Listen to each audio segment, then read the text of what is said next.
Buenos días, queridos oyentes. Hoy es sábado 10 de junio y estamos grabando el programa de Piensa y Verás para el domingo 11 de junio. Está en el estudio de Somos Aguas don Antonio García Trevijano. Buenos días, don Antonio. ¿Qué tal, amigos? ¿Estáis bien hoy? Porque yo estoy bien, pero estamos mintiendo. Estamos haciendo un programa para mañana. Lo emitiremos mañana. Sí, efectivamente, lo emitiremos mañana. Muy bien. Entonces, la primera pregunta es del 5 de junio y es de WhatsApp. La reproduzco.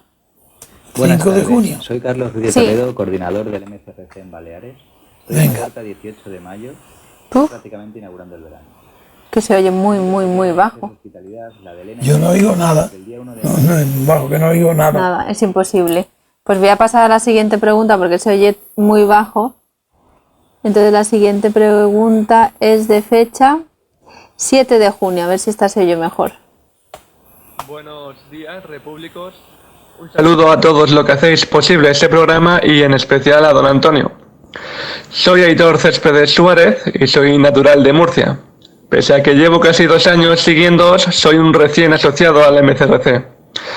Tengo varias preguntas para hacer, pero como quiero y debo respetar la regla de una pregunta por emisión, realizaré una hoy y el resto en días sucesivos. Bien, mi pregunta versa sobre la nación. Soy licenciado en Historia y desde el ámbito académico siempre se insiste en que la nación nació durante los siglos XVIII y XIX con la conquista del poder político por parte de la burguesía. Sin embargo, tras mucho meditarlo, he llegado a la conclusión de que no estoy de acuerdo con esta afirmación. Yo concibo la nación como una unidad histórica y cultural, y en ese sentido la nación existe desde el comienzo de la historia de la humanidad. De hecho, en la primera civilización de la historia, Sumer, tenemos textos tempranos que datan del 2700 a.C., donde se ve que los propios sumerios son conscientes de su propia particularidad histórica y cultural. Y, pese a estar políticamente separados en diversas ciudades-estado, ya utilizaban un término que servía para englobar a todos los sumerios, es decir, a un pueblo que hablaba una misma lengua, que compartía la misma religión, al igual que tradiciones, pensamientos, modales, formas de actuar y pensar. Lo mismo ocurría en la Grecia clásica, con el uso del término heleno. Lo que sí comparto es la creación por parte de la burguesía de los siglos XVIII y XIX del concepto de nación como sujeto soberano y constituyente en contraposición a la servidumbre anterior. Pero considero que la nación en sí misma y de facto ya existía, incluso aunque las propias naciones no fuesen conscientes de que lo eran. De hecho, solo se puede otorgar el poder a la nación si, de forma previa, existía dicha nación. He debatido mucho con diversos colegas sobre este tema y lo cierto es que ellos siempre acuden a la postura académica. Como sé que usted es un auténtico sabio en esta materia, quiero saber su opinión acerca de este asunto. Disculpe la extensión de mi pregunta, pero he considerado necesario razonarla y contextualizarla. Que tenga usted una saludable y larga vida por delante. Querido amigo Aitor, de Murcia, pienso como tú. Yo no pienso que la nación sea un descubrimiento repentino del Renacimiento, porque evidentemente en el Renacimiento las naciones están ya perfiladas. Es verdad que las civilizaciones a las que tú aludes, la sumeria como la griega o la romana, no hay, en el sentido estricto de la palabra, pues no es como las naciones, pero hay ciudades, y esas ciudades son el equivalente en la época de lo que son las naciones hoy. Yo pienso como tú. Además, no es necesario que sea consciente una generación o varias de que constituyen una nación para que exista la nación. Una cosa es la realidad y otra la conciencia de la realidad. Y la conciencia de la realidad siempre es muy posterior a la propia realidad. Tomar conciencia de algo implica que ese algo sea preexistente a la conciencia. Que las generaciones que toman conciencia no son las que han construido aquello nuevo, sino toman conciencia de lo que han heredado de sus antepasados. En ese sentido, el concepto de nación es equivalente al de tribu. Se puede retroceder hasta las tribus, que la nación es la tribu, los confines de una tribu son los confines nacionales. Es verdad que durante el nomadismo no se puede hablar de nación, porque la nación sin territorio choca. uno de los ingredientes debe ser el territorio, la permanencia en el mismo territorio, el nacimiento en el mismo territorio. El nomadismo es incompatible con nación. Pero tan pronto como el hombre se convierte en un animal territorial, donde tiene que asentarse en un territorio, en cuanto ese núcleo se hace autosuficiente, aparece el concepto de nación. Es donde nacen. Etimológicamente está justificado. Históricamente no, porque históricamente está convenido, y no hay por qué cambiarlo, que se llaman naciones aquellos conjuntos humanos que, derivados de los anteriores y surgiendo de la Edad Media, se convierten con métodos modernos, porque se ha inventado la pólvora, se ha traído la pólvora de China y se han modificado los sistemas de defensa y ataque, o también en la imprenta. Hay ciertas innovaciones tecnológicas que permiten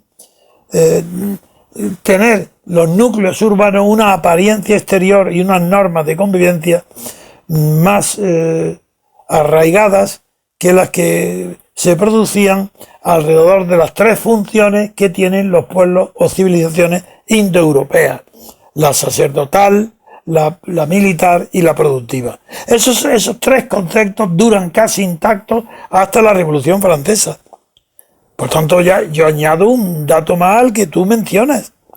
Es decir, que la división tripartita de las funciones sociales ha durado prácticamente casi intacta hasta la Revolución Francesa. Y si en la Revolución Francesa aparentemente se produce una transformación del poder político basado en la propiedad inmueble, se produce una transformación para trasladar el poder político a la propiedad mueble, la de los dineros y los valores, y se produce a partir de una fecha determinada, el día 4 de agosto de 1789, en aquella noche mágica, donde aparentemente el feudalismo, la aristocracia y la iglesia están renunciando al modo de producción feudal, y sin embargo no es verdad. Lo que están haciendo es con una enorme habilidad convirtiendo la antigua propiedad feudal en la nueva fuente de poder fiduciario del dinero y de los valores mobiliarios.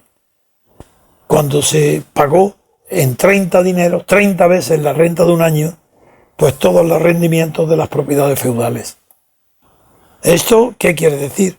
Que la nación francesa, que nace desde luego con la creación de esta propiedad y de estos inmuebles y de estos assignats, que eran el dinero circulante que tuvo que crear el Estado para pagar a la aristocracia y a la iglesia sus feudos, sus señoríos.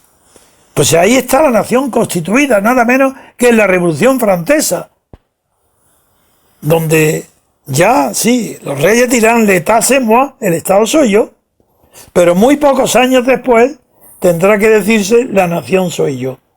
No el rey, sino que ya es con Napoleón y después de la Revolución el concepto de nación el que sustituye al concepto de Estado.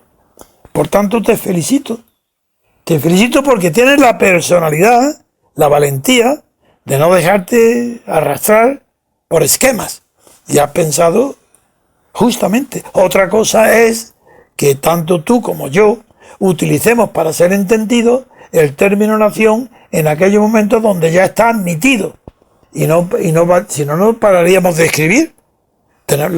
Sabemos lo que es la nación, pero aceptamos que se denomine nación y que los filósofos de la historia, como Vico, hablen del retorno de las naciones. Figuraros, retorno de las naciones habla Vico, luego es señal de que había naciones antes. Es decir, no hace falta lo moderno, sino ya en Vico está hablando de retorno de las naciones. Vico es la Ilustración napolitana, nada menos. Y está hablando del retorno de las naciones. Por tanto, te felicito, pienso como tú, y es extraordinario el que personas como nosotros estemos poniendo en su dimensión real conceptos heredados, pero respetando el uso de esos conceptos heredados para que puedan comprendernos nuestros contemporáneos. Gracias por tu maravillosa pregunta y creo que la contestación que te he dado es la correcta. Así que gracias, Aitor, y hasta muy pronto. Bien, la siguiente pregunta es del 17 de abril de 2017. La hace Diego Artigas de Diego. Dice: saludos, don Antonio García Trevijano y a todo el equipo. Me llamo Diego Artigas de Diego, cumpliré 25 años el 1 de mayo y soy español residiendo en Londres desde hace más de un año por razones laborales. Hace poco que le conozco, a través de su canal de YouTube, que descubrí gracias a que mi actual trabajo me permite disfrutar de los audios de Internet sin perturbar el desarrollo de mi profesión, y entre los que usted es uno de los que más sigo, tanto en mis horas laborales como en mi tiempo libre. A cada programa que escucho, a cada programa que indago en sus ideas y su movimiento y en definitiva les conozco mejor, más crece en mí un espíritu de motivación y de entusiasmo en favor del movimiento, queriendo formar parte de lo que han creado, colaborar y nutrirlo de ideas. Pensar que tuve que venir a Londres para saber de su existencia y que hacía poco más de un año rondaba aún por Madrid. ¿Qué dichas tiene la vida? Hay muchas preguntas que me gustaría exponerles, y en concreto a usted, don Antonio, que me ha sorprendido la gran viveza de su mente y la sabiduría que contiene a pesar y gracias en misma parte por su edad, pues en sus palabras percibo que ha sabido acaparar y aprovechar la experiencia brindada por sus muchos años y que a su vez estos no han frenado la dinámica de su mente que se mantiene ágil y fuerte. Hoy mi pregunta es sobre arte, y digo hoy porque espero enviarles más preguntas, tanto en formato escrito como en audios, en el futuro. Yo siempre tuve una mente muy dividida, me he considerado a la par artístico y científico, cosas que a veces armonizan y otras tantas entran en conflicto. Tanto que lo uno es más material y objetivo como que lo otro es más subjetivo y más espiritual. Hace mucho que no dibujo, por falta de tiempo, que dedico a ganarme la vida trabajando y porque siempre mi arte estuvo relacionado a periodos de conflictos existenciales o inquietudes emocionales que me impulsaban a la creación artística. Las veces que dibujaba me servían de evasión a la realidad, de abstracción y en algunos momentos incluso de catarsis, siempre acompañando mis trazos con música clásica e inspiradora. Por otra parte, creo que a veces el arte que producía me alejaba de la realidad, me abstraía, como un enfermo que habiéndose curado sigue medicándose, con su correspondiente contraefecto. Dibujo usando pasteles sanguine y sepia, con las que doto de volumen mis dibujos y defino mis obras como terrosas, aéreas y espectrales. Sé que usted es un gran conocedor del arte, no solo en aspectos estilísticos o históricos, sino también en captar la psicología de sus autores. Para mí sería un gran honor que pudiera definir mi arte, del cual le dejaré una muestra al final de este mensaje. Y finalmente pregunto, según mi arte, ¿usted me recomendaría continuarlo? Pregunto a otra gente sobre lo que he dibujado, qué les transmite y en general les parece una pintura muy desoladora e incluso perturbadora. Tengo pensado dar el salto con carboncillo e incluso dotar de color con acrílicos y óleos. Aunque nunca fui un gran pintor, quién sabe, uno se tiene que descubrir a uno mismo. Muchas gracias por atenderme y un cordial saludo. Y me manda un enlace a 2 dibujos. ¿Y cómo puedo yo verlo? Espera un segundito, que se van a descargar, pero lo que pasa es que los oyentes no pueden... Bueno, pues venga, yo voy a darle la impresión ya, sin ver los dibujos, ya los veré, otra vez me llamaré, que me llame otro día. De acuerdo. Bien, querido amigo, te voy a llamar amigo, bueno, amigos son todos, pero claro, estás en Londres y has tenido que estar en Londres para oír hablar de mí, porque en España mi nombre está prohibido, no mis pensamientos ni mis ideas, mi nombre no se puede, es impronunciable. En los medios de comunicación está prohibido. Yo no recuerdo un caso igual, porque entiendo que según el sistema se prohíba, pues el terrorismo, hablar de terrorismo o comunismo o maoísmo, yo no lo sé. Pero yo que no tengo no pertenezco a ninguna escuela ideológica, sin embargo mi nombre está prohibido. Pero prohibido por la derecha y por la izquierda y por el centro, por arriba y por abajo. Bien, una vez que me has conocido ya sabes, te puedes imaginar por qué la pobre España no admite el pensamiento libre de uno de sus ciudadanos.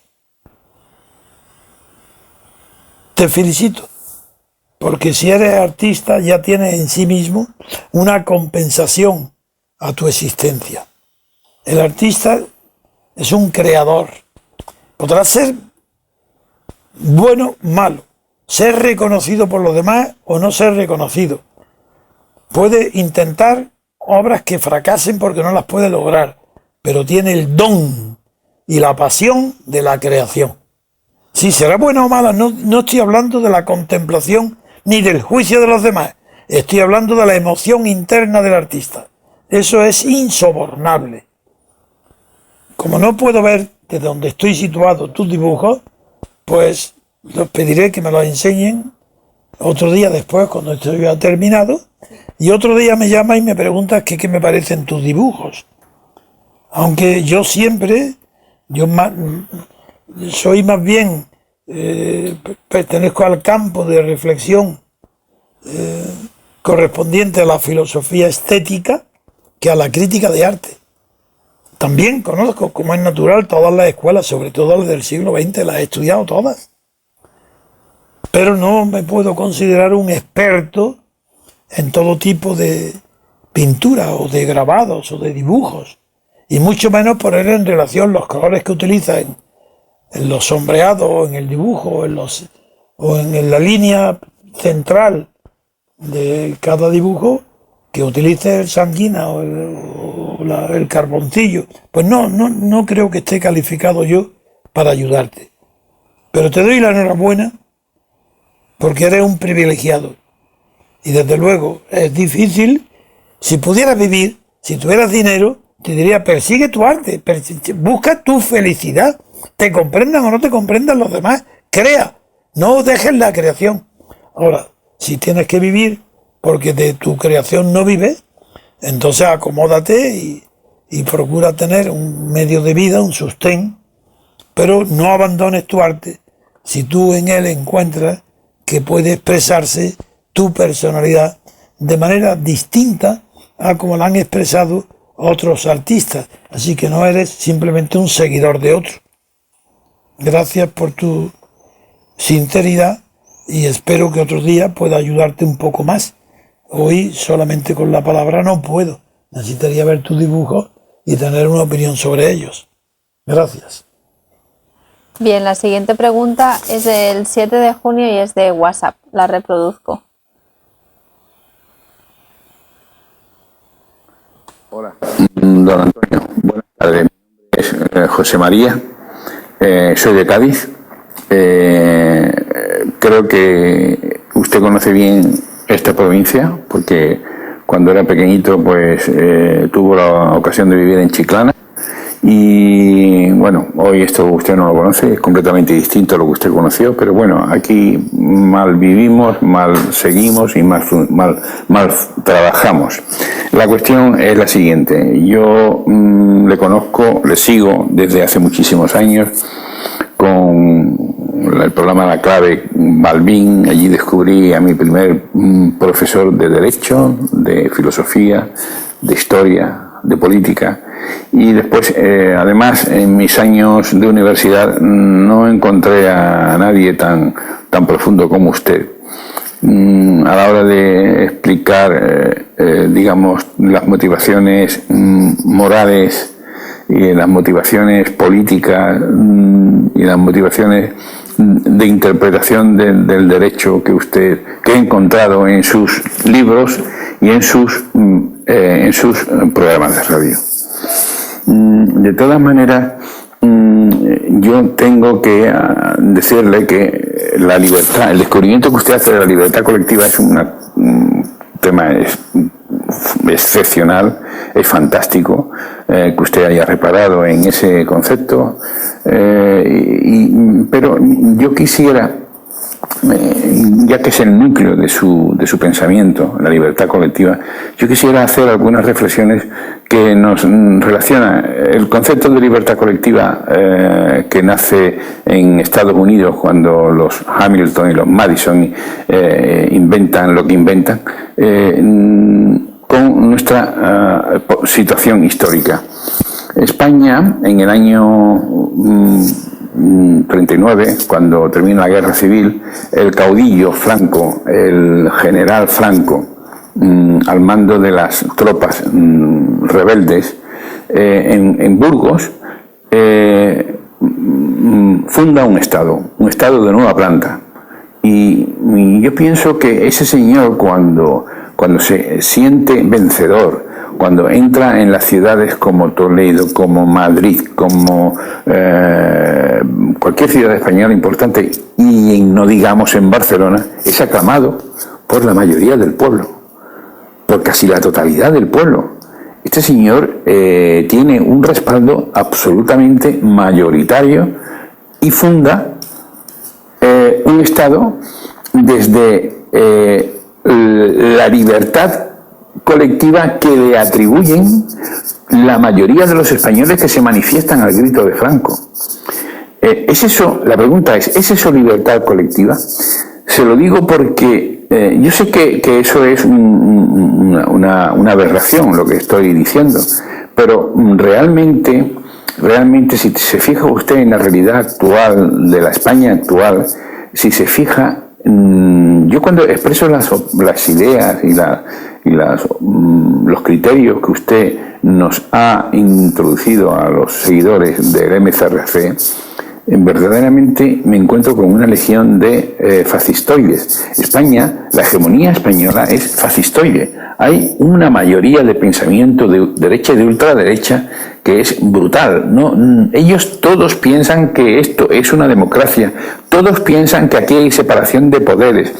Todos piensan que aquí hay una representación. No entienden que los parlamentarios o los diputados actuales no nos representan, no lo entienden. Consideran que los equivocados somos nosotros. Sí, hay un pequeño grupo de 10, 15.000, 20.000 seguidores de su teoría, pero el resto de los españoles todos piensan que hay una democracia lo suficientemente, como dice la Constitución, avanzada. Antes era orgánica, ahora es avanzada. Yo, francamente, la pregunta es, ¿usted cree que todo esto que estamos viendo, la corrupción, la mentira, la ausencia de democracia, la ausencia de separación de poderes, la ausencia de representación, todo está fundado en el hecho de que existió una libertad colectiva lo suficientemente mayoritaria? Fue una fracción de la sociedad española, pero muy mayoritaria, la que está convencida de que desde que después de la guerra civil hubo una libertad colectiva suficiente para fundar un Estado nuevo. Y por lo tanto podemos decir que Hamilton y Madison se quedaron pequeños al lado de Franco. Gracias y larga vida para usted. Me hace reír. Franco era un militar muy poco culto, no ganó la guerra, tenía una experiencia africana y es un hombre no despreciable puesto que ganó una guerra. Primer punto, para que haya libertad política colectiva, la primera condición que necesita es que sea colectiva. Si no es colectiva, ya no es libertad política, será libertad individual, pero no colectiva. Franco gana una guerra civil, por tanto la mitad de los españoles está derrotado y no tiene libertad. En el mejor de los casos, la mitad de los españoles no pertenecen al bando vencedor. Y Franco no funda ningún nuevo Estado. Lo que hace Franco es que se apodera del Estado y, según las doctrinas falangistas de Ramiro Ledesma Ramos, conquistan el Estado, pero no la falange, los vencedores. Ahí señala la enorme diferencia entre Lincoln y Franco.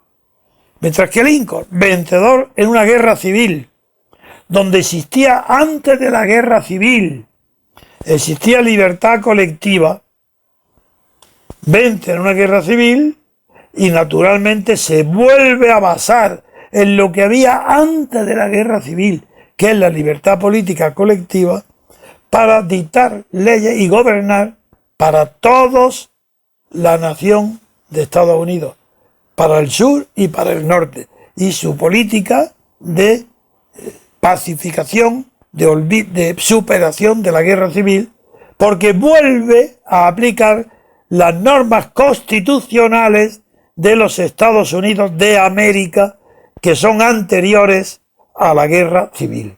Y al aplicar la Constitución, renueva el patriotismo y integra el sur y el norte en una sola nación. Eso está indiscutible.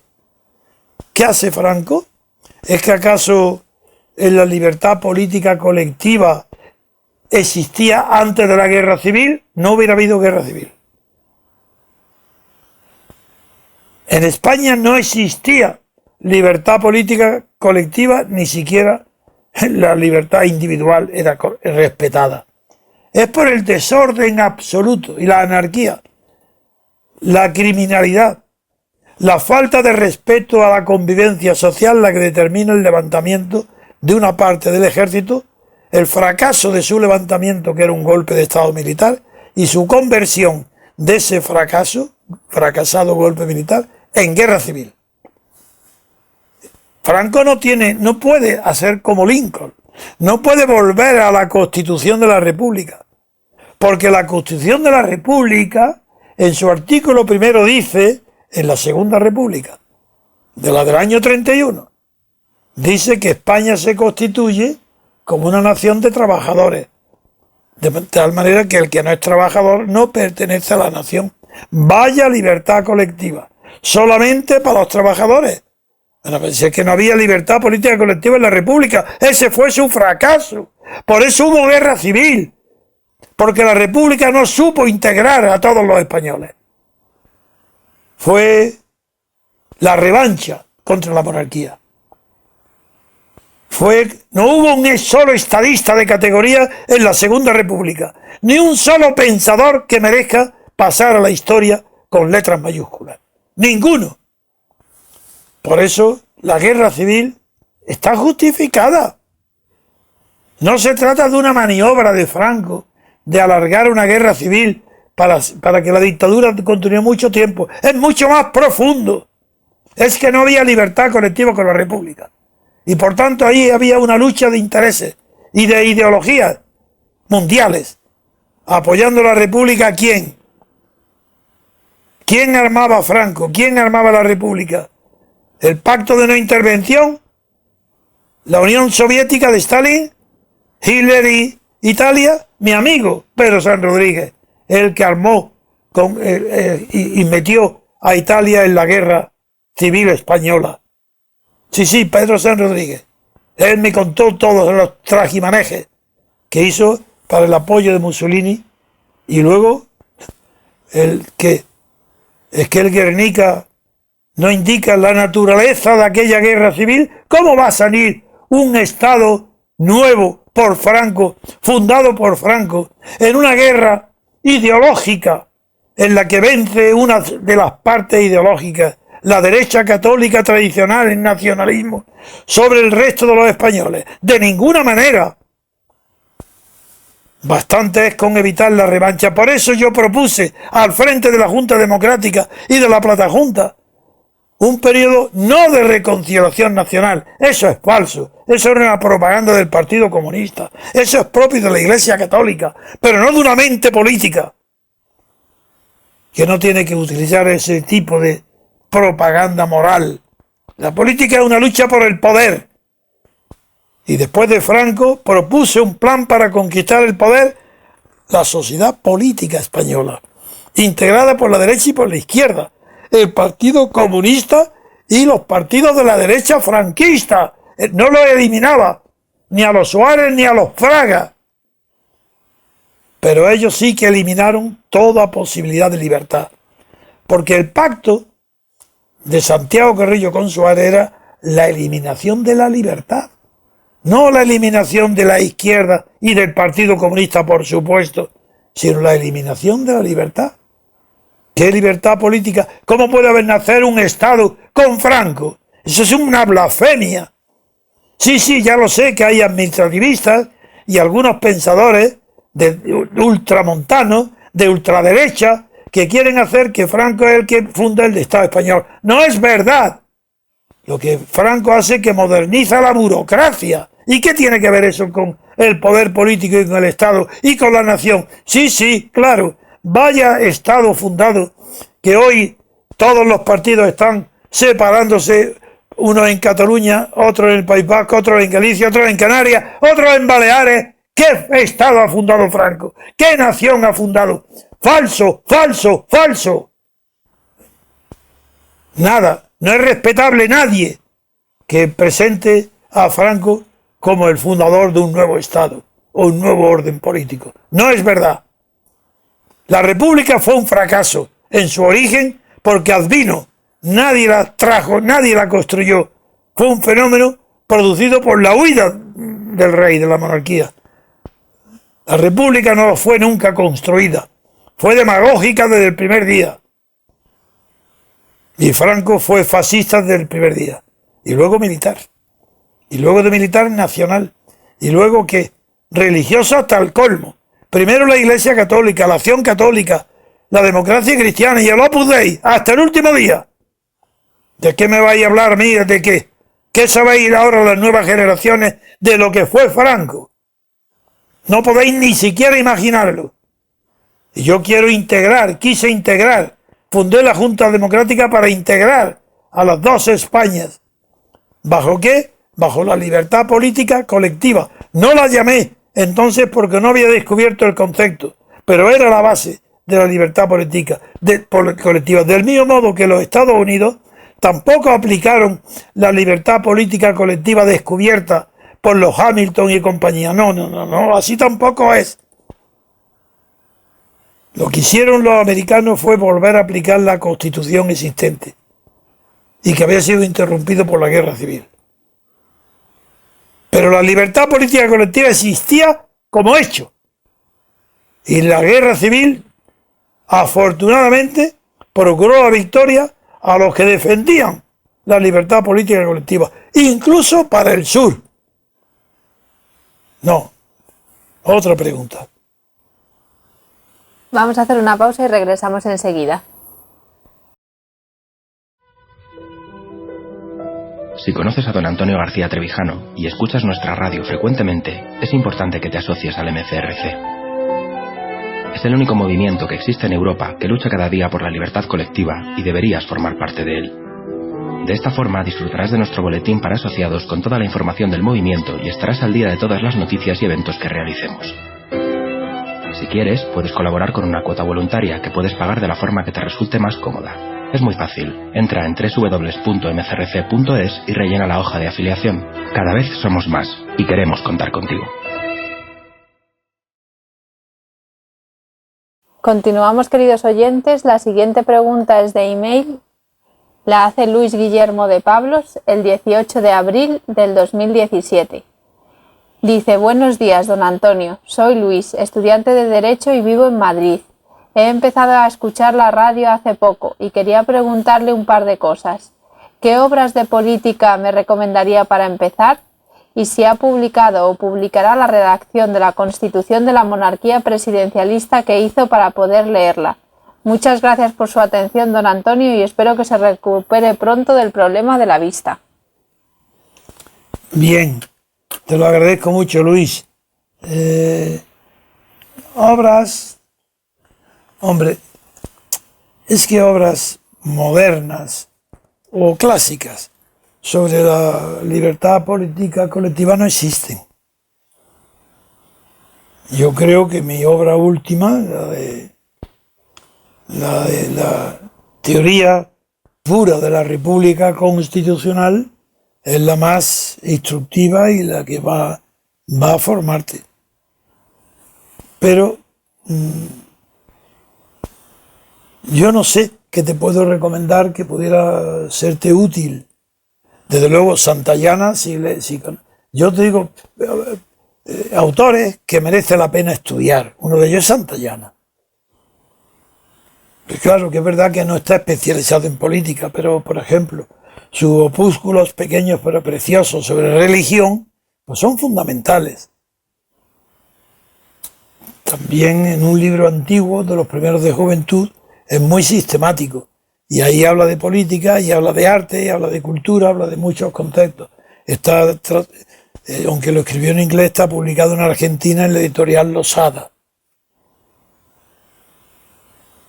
Pero es difícil que para un concepto tan novedoso como el de libertad política colectiva pueda yo decirte libros, porque incluso en América no son conscientes de su descubrimiento. Es verdad que conquistaron la libertad política colectiva. Hablo de los constitucionalistas. Después del fracaso de la primera constitución confederal, claro que conquistaron la libertad política colectiva. Fue el resultado de una guerra civil. No, perdón. De una guerra civil nunca puede salir la libertad colectiva, porque habrá un vencedor y un vencido. Luego no puede ser colectiva. Es que ello fue una guerra de independencia contra Reino Unido, contra Inglaterra. Vencieron y ahí sí. ¿Y quién vence? El pueblo entero. Claro que el pueblo entero no está con las armas en la mano, no van mujeres, ni niños, ni ancianos. Pero va el tercio laocrático, que está muy representativo, es muy representativo, y es el que conquista la libertad política colectiva, siempre es un tercio. Y lo que yo propongo para España es también que haya formar cuanto antes la conciencia de un tercio de los españoles mayores de edad, un tercio, para que conquisten la libertad política colectiva pacíficamente. Es muy difícil que yo te pueda recomendar libros porque no los hay, porque es un descubrimiento, la libertad colectiva.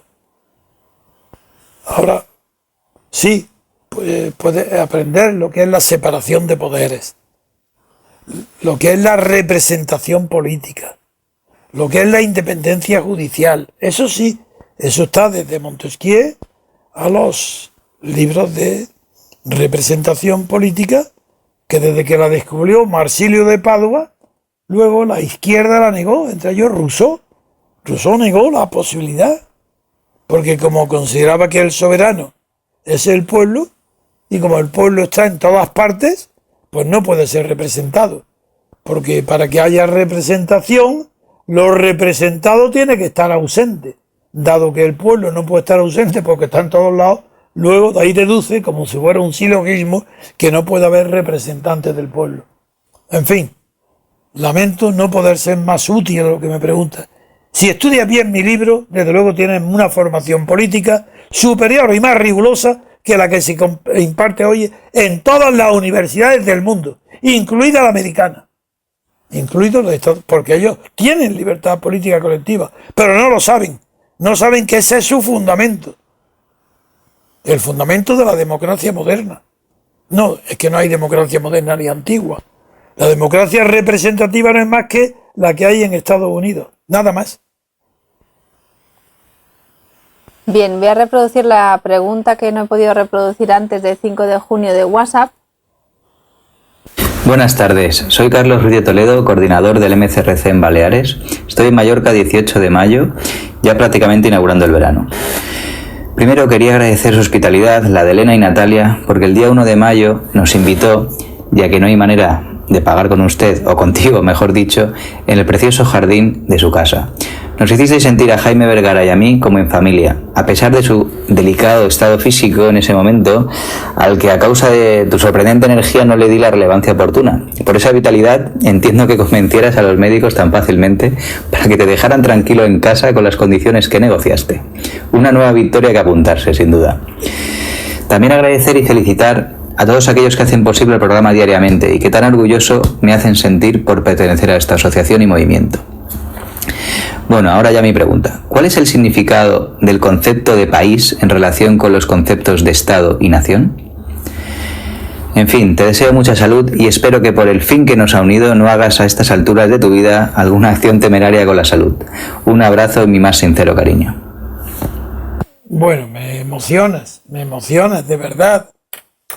No hay derecho como jugáis con mi corazón. Sí, te recuerdo perfectamente. Y sí, eres el coordinador en Baleares. Y todos te recordamos. Y Elena está aquí también, haciéndome señas de que sí, que te recuerda. El tema de que me preguntas muy concreto es de Estado-Nación. Espera, que lo repito. La pregunta es del país. ¿Qué significa la palabra? Que por el fin que nos ha unido no hagas a estas alturas de tu vida alguna acción temeraria con la salud. Que por el fin... ¿Qué es país? Es lo que me preguntas. Bien. El concepto de país es una designación popular. La pregunta que hace exactamente es que me la está diciendo Miguel. Dice, el concepto de país en relación con Estado y nación. Eso es. De acuerdo. Sí. Pues el concepto de país en relación el país no es sinónimo de Estado ni de nación. El concepto de país está muy relacionado con el concepto de paisaje. Es muy difícil que alguien tenga sentimientos por su país separados de sentimientos relacionados con su paisaje. Y este concepto de paisaje, para llegar a comprender filosóficamente la importancia que pueda tener, hay que relacionarlo con el concepto de horizonte. Ese sí que está muy estudiado en filosofía, el concepto de horizonte. El horizonte no es el horizonte cercano ni el lejano, sino aquello que se persigue y persigue a simple vista. Es verdad que el horizonte se aleja a medida que avanzamos. Eso especialmente se ve en los paisajes montañosos, donde crees que alcanzas la cima de una montaña para descubrir que hay otra más lejos, superior, y así sucesivamente. Pero el paisaje es un concepto ya humano. Si el país es un concepto indefinido, se dice mi país, ¿sí? Pero no está diciendo mi nación ni mi estado, sino se está refiriendo a aquello que constituye su paisaje vital y también su paisaje cultural. El país es un concepto más entrañable que el de nación, y el de nación es también más entrañable que estado. Con relación a la psicología individual, lo más lejano es el Estado y lo más cercano, país. Y el país lo define el paisaje. Y el paisaje, no solo el paisaje es lo que domina, la infancia, por eso nos gusta y nos atrae tanto la infancia. Porque en la infancia se vive el paisaje, no se vive la nación ni el Estado en la infancia, se vive el país. Y todos recordamos, como una de las emociones mejores de nuestras vidas, las emociones que hemos tenido de jóvenes en la infancia. ¿Por qué? ¿Por qué todos creemos que es lo mejor de nuestras vidas y lo más bonito y lo más bello son lo que hemos vivido de pequeños? Evidentemente no somos tan tontos los que viajamos, pero no haber descubierto enseguida que hay paisajes mucho más maravillosos que el nuestro. ¿Por qué, sin embargo, nos produce la mayor emoción ese paisaje? El de la infancia, os lo diré con una sola palabra. Porque es irrepetible, porque es único, porque no hay otro. Ese es el apego que tenemos al terruño, a la tierra, al paisaje, o al mar, o al río. Incluso a lo abrupto, e incluso al desierto. Porque es único, nos parece que es lo más bello del mundo y queremos volver. Cuando queremos volver a disfrutar de los paisajes que nos rodearon en la infancia es porque queremos volver a la infancia. No es prueba de madurez, ni es prueba de universalidad ni de sentimiento, es prueba de lo más recóndito e íntimo que tiene el individuo. sus primeras experiencias, sus primeros amores, sus primeros tutores, sus primeros padres, sus primeros hermanos. Eso es el país. Esa es la atracción que sentimos por el paisaje y por el país. Porque es lo más humano, lo más cercano, lo más próximo, lo menos abstracto. La nación ya es una gran abstracción, no digamos el Estado. El Estado se persigue casi como un enemigo de la nación. La nación es nuestra amiga. El Estado es a quien pagamos, a quien nos impone obligaciones que no entendemos o no comprendemos. El paisaje es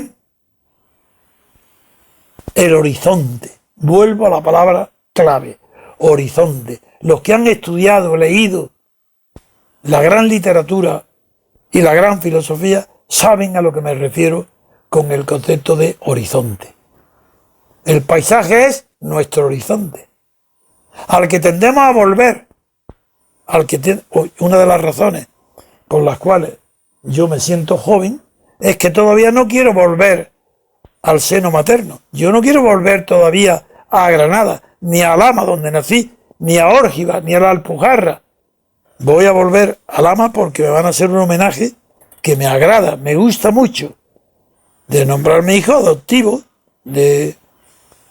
o hijo predilecto de Lama porque nací allí. Pero la primera señal que yo tengo de que sigue siendo muy joven, más joven que todo lo que me rodea, más joven que los periódicos, más joven que los partidos políticos, más joven que las radios, las televisiones, que todo lo que te oigo, soy yo.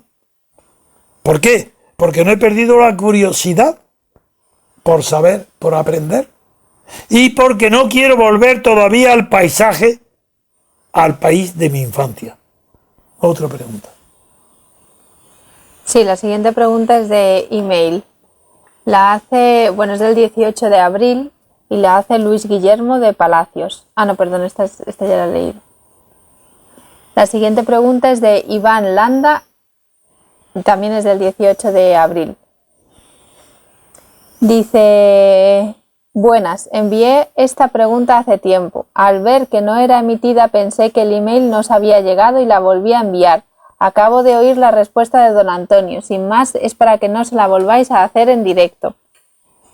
Perdón, esta la paso. La siguiente.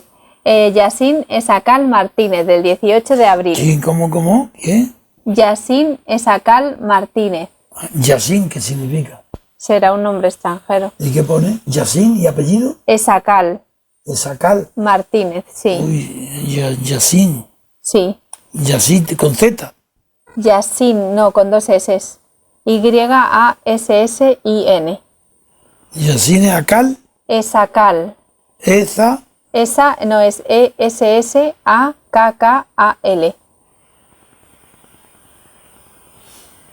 Venga, ¿qué día? El 18 de abril. Venga, ¿qué dice? Dice: muy buenas a todos. Desearía preguntarle a Trevijano lo siguiente. ¿Cree que el edificio del conocimiento se puede heredar o que empieza de cero con uno mismo? Le he escuchado decir que la educación es la inteligencia resumida de miles de años, y me gustaría enfrentarlo con el argumento de la filosofía Simone Weil, sí, que dice algo así como que las obras del trabajo físico las puede heredar cualquiera, mientras que las escuelas del pensamiento, para deducirlas y comprenderlas con claridad, hace falta construir el edificio desde la individualidad, desde una sola mente. Ejemplo: para utilizar operaciones matemáticas complejas primero hay que saber sumar. Imagino que podrá surgir una síntesis de ambos pensamientos. De todos modos, me gustaría conocer su criterio. Gracias por su constancia. Sí, voy a tratar de resumir, si he entendido bien su pregunta. Y es si el pensamiento puede trascender lo individual. ¿Es esa la pregunta? ¿Me lo quieres repetir? Sí, a ver. La pregunta es: ¿cree que el edificio del conocimiento se puede heredar o que empieza de cero con uno mismo? De acuerdo. Sí, eso era lo que había entendido bien. Heredar no. Conquistar sí. Heredar nada. No hay ciencia infusa ni mucho menos heredada. Hay que conquistarlo. Lo que adquieres de otro ya no es lo mismo cuando lo asimilas como propio tienes que estudiarlo, verlo, considerarlo, comprender el texto histórico donde nace, cómo ha evolucionado y cómo se entiende hoy, no solamente el vocabulario, sino sobre todo la idea. Y eso requiere una comprensión histórica de los conceptos, del lenguaje, y sí, es una conquista individual. Me citas a una de las personas, tal vez, por su condición cristiana y por ser discípula de Alain, a Simone Weil. Simone Weil, su hermano era un gran matemático. Los dos fueron discípulos de Alain, del filósofo Alain. Y Simone Weil era una heroína de verdad. Ella siguió a De Gaulle en la resistencia y pidió ser trasladada desde Londres, arrojada para combatir la resistencia en Francia, donde el peligro. Y adquirió tuberculosis y se negó a comer para fortalecerse y combatir la debilidad que produce el bacilo de Koch en el cuerpo. Pues pidió, no quiso comer de una manera distinta a como comían los soldados en el frente. Claro que murió, pero es una heroína. Esta es una de las grandes mujeres de la historia. Y es verdad que recuerdo muy bien, tengo sus obras completas. No es que las tenga, es que las he leído, porque es muy emocionante, muy cristiana, muy el pensamiento cristiano, pero ella distingue el pensamiento matemático del pensamiento personal para distinguir cómo ella no es como su hermano, por eso lo tiene muy cercano. Es admirable que cite a Simone Weil. Me emociona solamente empezar en ella. Una heroína de verdad. Es extraordinario. Y tú revelas tener te llama Yesin Asakal. Es un nombre, no sé si es judío, porque Simone Weil es judía. No lo sé lo que es, pero desde luego has designado una de las personas que mayor admiración produce a los que conocen su vida. Ha sido extraordinario. Pues gracias por tu pregunta. Yo creo que eso, a diferencia del pensamiento matemático, el humanista, el que está basado en sentimientos profundos, de libertad o de religión, pues no puede ser transmitido, tiene que ser conquistado personalmente. Gracias por tu pregunta. Bien, pues la siguiente pregunta es de 19 de abril de 2017. Es de Robert Castro. Dice: apreciados amigos, me llamo Roberto y os escribo desde Tokio.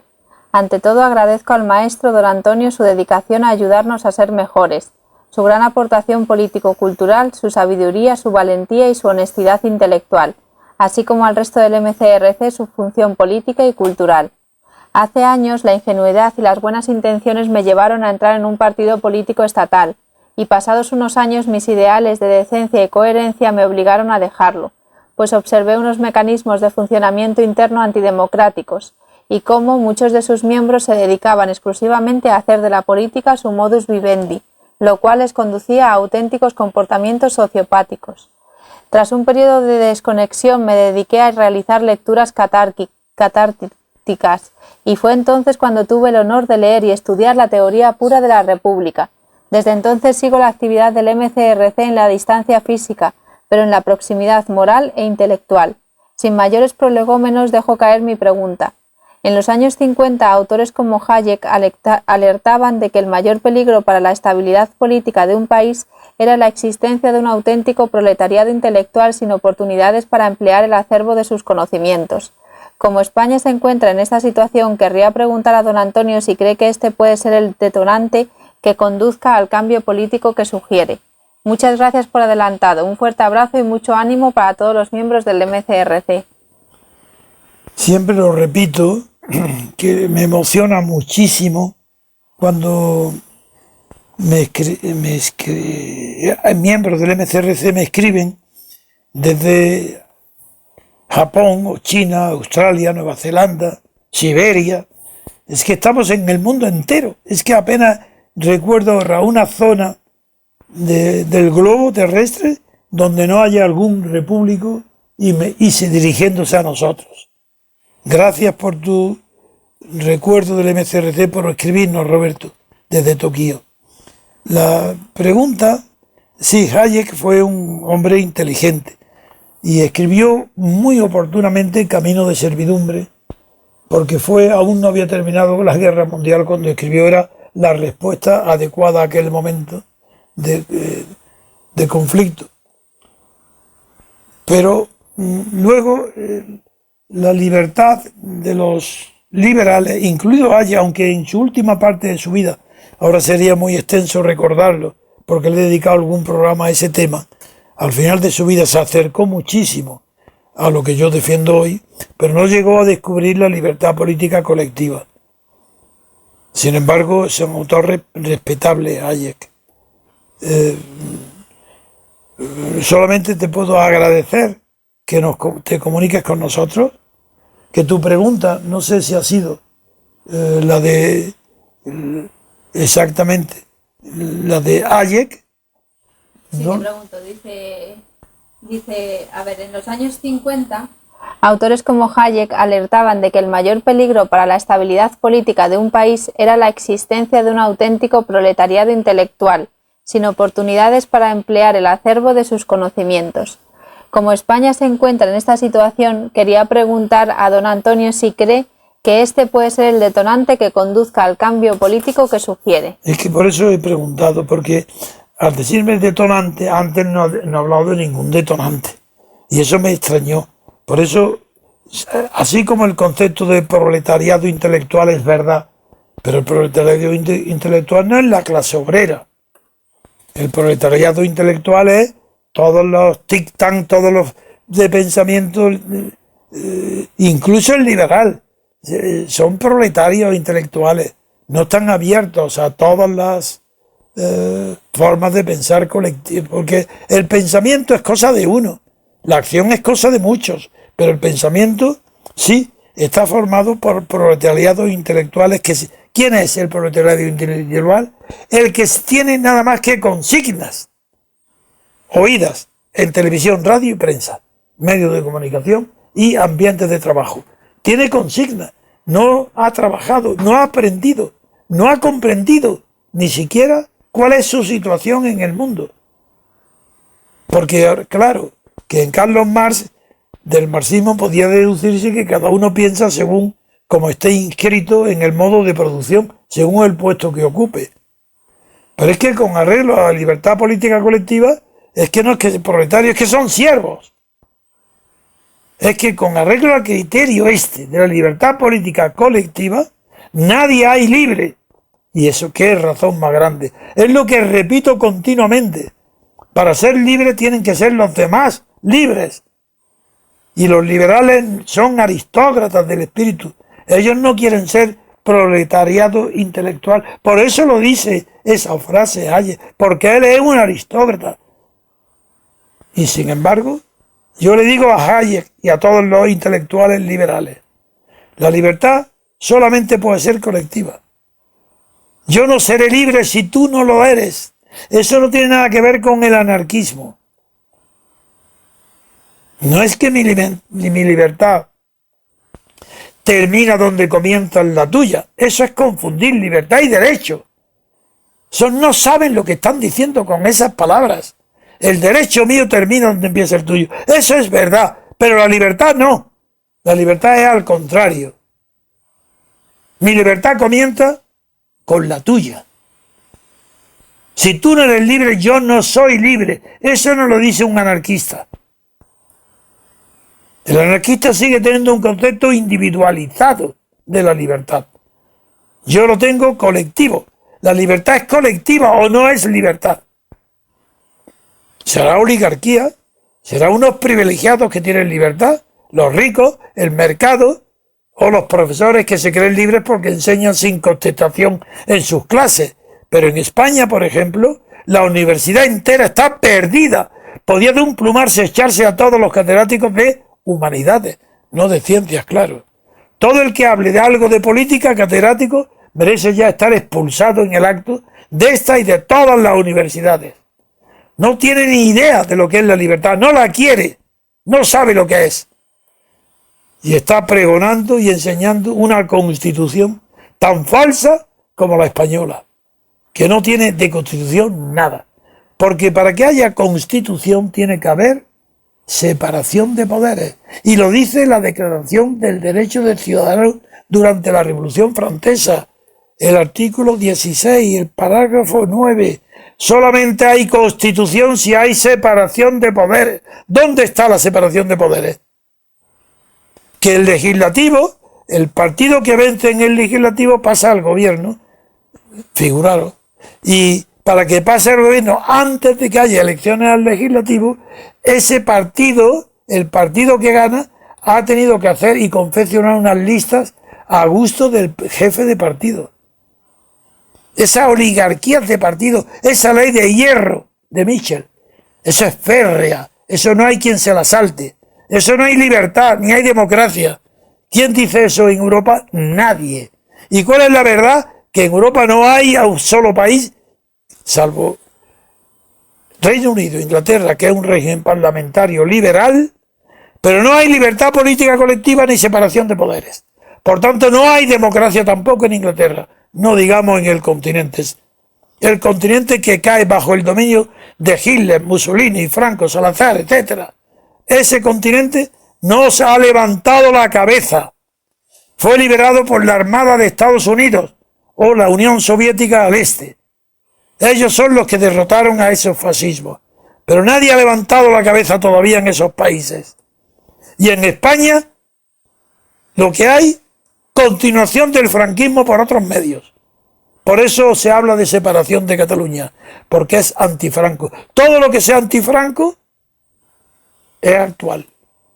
El hecho de que Franco pensara algo es suficiente razón para pensar lo contrario. Pero ¿dónde se ha visto semejante servidumbre antifranquista? Complejo antifranquista. Otra pregunta. Ya llevamos 1 hora de programa, así que vamos a terminar por hoy. Pues muchas gracias a todos nuestros oyentes y hasta mañana.